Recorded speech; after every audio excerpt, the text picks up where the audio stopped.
दोस्तों IPL retention day पर एक ऐसा फैसला आया जिसने करोड़ों फैंस को हिला के रख दिया। दरअसल रॉयल चैलेंजर्स बेंगलुरु मतलब आरसीबी ने सेक्सुअल असॉल्ट के एलिगेशंस का सामना कर रहे यश को अपनी टीम में रिटेन कर लिया।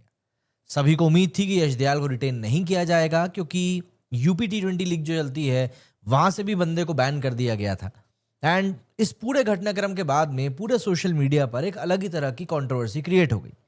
हैशटैग्स ट्रेंड करने लगे जैसे कि आरसीबी शेम, बैन यश दयाल, और ऑब्वियस सी बात है इसके बाद ये बात काफी बढ़ने लगी। तो सवाल ये उठता है कि क्या वाकई में आरसीबी ने गलत फैसला लिया? क्या फैंस का गुस्सा जायज है?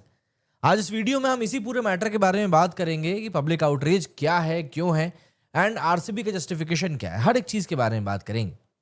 सबसे पहले बात करें यश के बारे में, तो यश एक यंग डोमेस्टिक क्रिकेटर है।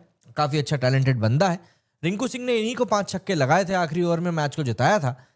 और आरसीबी ने इनको पिछले सीजन में ही अपने स्क्वाड में इंक्लूड किया था। लेकिन पिछले कुछ महीनों से यश एक बहुत ही सीरियस एलिगेशन के कारण केस का सामना कर रहे हैं। उनके ऊपर एक महिला ने काफी सीरियस एलिगेशंस लगाए हुए हैं। इस एलिगेशंस अभी जो है ये कोर्ट में चल रहे हैं, केस चल रहा है। हालांकि कल मैं एक टाइम्स ऑफ इंडिया की स्पोर्ट्स स्ट्रीम सुन रहा था, उसमें एक पत्रकार ने बोला कि शायद ये चार्जेस जो है पूरे हटा दिए गए हैं। अब अभी तो उसके बारे में कोई पुख्ता रिपोर्ट सामने आई नहीं है। तो हम ये मान के चल रहे हैं कि अभी केस चल रहा है, अभी कन्विक्शन जो है वो प्रूव नहीं हुआ है यश के ऊपर। लेकिन आप इस बात को इग्नोर नहीं कर सकते कि केस का जो नेचर है वो बहुत ज्यादा सेंसिटिव है, और यही कारण है कि फैंस का रिएक्शन इसके ऊपर काफी ज्यादा तीखा आ रहा है। जब आरसीबी की अगर हम बात करें तो इस समय पर सबको लग रहा था कि आरसीबी उनको रिलीज कर देगी, रिटेन नहीं करेगी। लेकिन टीम ने उल्टा उनको रिटेन कर लिया है। आरसीबी ने अपनी ऑफिशियल लिस्ट में उनका नाम जारी रखा है, और बस यहीं से फैंस का जो गुस्सा था वो फट पड़ा। आरसीबी के क्रिटिक्स का कहना है कि टीम को कम से कम तब तक उन्हें स्क्वाड से बाहर रखना चाहिए था जब तक कि अदालत से वहां से फैसला नहीं आ जाता। तो वहीं कुछ एक फैंस ने यह भी कहा कि आरसीबी का ब्रांड फैमिली फ्रेंडली है। ऐसे में ऐसे सेंसिटिव मैटर में एक अक्यूज्ड को रिटेन करना एक गलत एग्जाम्पल सेट करता है। ट्विटर, इंस्टाग्राम, यूट्यूब, हर जगह पर सवाल एक ही था कि how can RCB do this to their fans.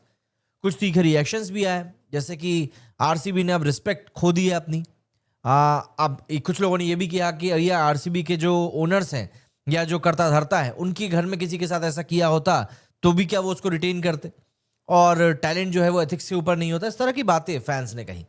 कुछ लोगों ने बीसीसीआई से भी एक्शन लेने की मांग करी। कुछ ने कहा कि अगर केस सब जुडिस है तो रिटेंशन एथिकली कहीं ना कहीं गलत लगता है। लेकिन फिर उसके बाद एक दूसरी आवाज भी उठी और कहा गया कि लॉ में एक्यूज तब तक इनोसेंट होता है जब तक कि अदालत उसके ऊपर फैसला ना दे दे। उन लोगों का कहना था कि अगर केस चल रहा है तो ऑटोमेटिक बैन देना सही नहीं है। तो बेसिकली इंटरनेट इस समय दो फाड़ होकर दो हिस्सों में बटा हुआ है, जहां पर दोनों तरफ के लोग निकलकर सामने आ रहे हैं। लेकिन आरसीबी की बात करें तो आरसीबी की तरफ से अभी तक किसी भी प्रकार का कोई रिएक्शन इस कंट्रोवर्सी पर नहीं आया है।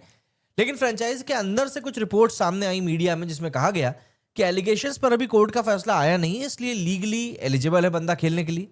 Apart from that team management ने लॉ को ध्यान में रखते हुए रिटेंशन किया है। अगर बीसीसीआई या कोर्ट कोई गाइडलाइन देती है तो टीम उसका बिल्कुल पालन करेगी। लेकिन फैंस का सवाल साफ है, लीगल एलिजिबिलिटी और मोरल रिस्पॉन्सिबिलिटी दोनों अलग चीजें होती हैं। और ये वैसे भी पहली बार नहीं जब आईपीएल में ऐसा कुछ हुआ हो। कई प्लेयर्स रहे हैं जो कि ड्रंक ड्राइविंग, हैरेसमेंट और पब्लिक मिसकंडक्ट के कारण कंट्रोवर्सीज में आ चुके हैं। लेकिन इस बार ये जो मामला है थोड़ा सा ज्यादा संगीन है, गंभीर है, सेंसिटिव है, क्योंकि एलिगेशंस काफी काफी ज्यादा सीरियस है। एंड इसी कारण से पब्लिक रिएक्शन इतना ज्यादा तीखा आया है। अब इस पूरे मामले में बीसीसीआई क्या कर सकती है? देखिए, बीसीसीआई के पास में वैसे 3 ऑप्शन है। पहला, प्लेयर को सस्पेंड कर दे अंटिल फर्दर कोर्ट डिसीजन। दूसरा है फ्रेंचाइजी से क्लैरिफिकेशन मांगे। एंड तीसरा है केस के आउटकम के हिसाब से एक्शन ले। एंड मुझे ऐसा लगता है कि तीसरा ऑप्शन ही बीसीसीआई भी चूज करेगा। दरअसल इंटरनेशनल क्रिकेट में ऐसा कई बार हुआ है जहां पर एलिगेशंस आते ही प्लेयर्स को टेम्परेरी बेंच कर दिया जाता है। इंडिया में ऐसी कोई यूनिफॉर्म पॉलिसी है नहीं, इसीलिए ये कंफ्यूजन और भी ज्यादा बढ़ गया। संदीप लामिचेन का केस अभी नेपाल से निकलकर सामने आया था, जिसमें कि उनको हटा दिया गया था क्रिकेट से। एंड देन जब डिसीजन उनके फेवर में आया तो देन अगेन ही कंटिन्यूड विद द क्रिकेट। तो आखिर में दोस्तों सबसे बड़ा सवाल बस यही आ जाता है कि क्या talent, performance and winning pressure की वजह से टीम्स ऐसे मामलों को हल्के में लेती? आरसीबी फिलहाल चुप है, बीसीसीआई भी चुप है, लेकिन फैंस बिल्कुल भी शांत नहीं है। आप क्या सोचते हैं इस रिटेंशन के बारे में? सही रहा या गलत? कमेंट करके जरूर बताइएगा। मेरे इस वीडियो में फिलहाल इतना ही। जय हिंद, जय भारत।